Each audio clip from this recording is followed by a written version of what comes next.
And that brings us then to number 7. Dipoles. Whenever I see dipoles, I get a little nervous because in general that means a lot of mass. In this case, turns out that that's not so. I have here an x-axis, and here I have the y-axis. And here, at a distance a, y equals a, I have charge minus q, and at y equals minus a, I have plus q.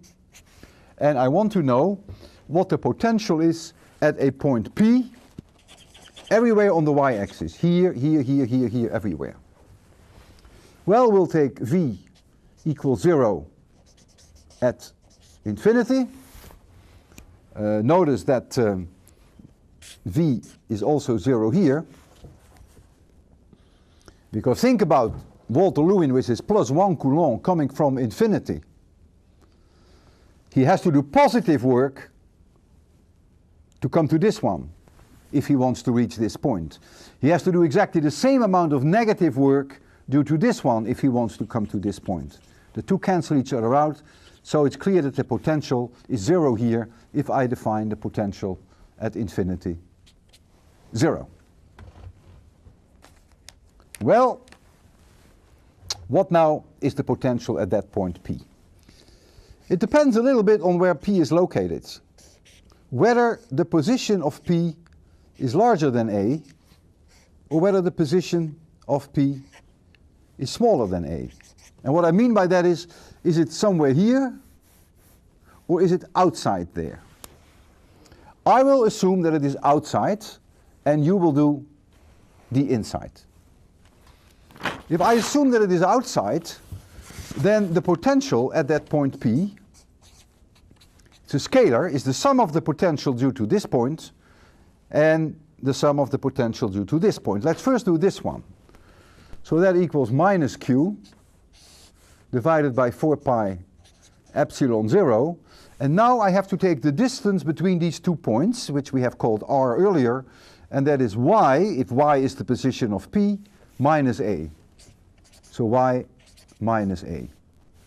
Plus, because this has a plus charge, plus q divided by 4 pi epsilon 0 times the distance from here to here. Now the distance from here to here equals a plus y.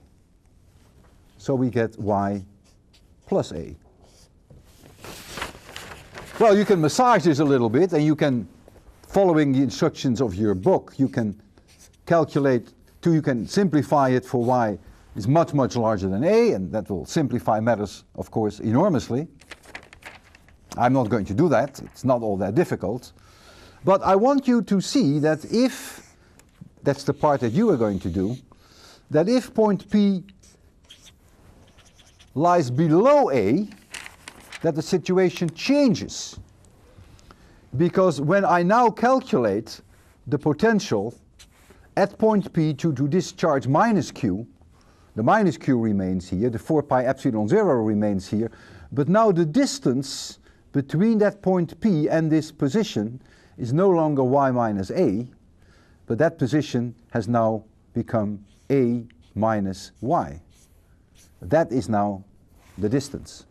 And so this changes. However, this part does not change, because if I am here at a distance a below the y-axis, this is the y-axis and this is the x-axis, then this separation remains y plus a. So it's only this term that changes.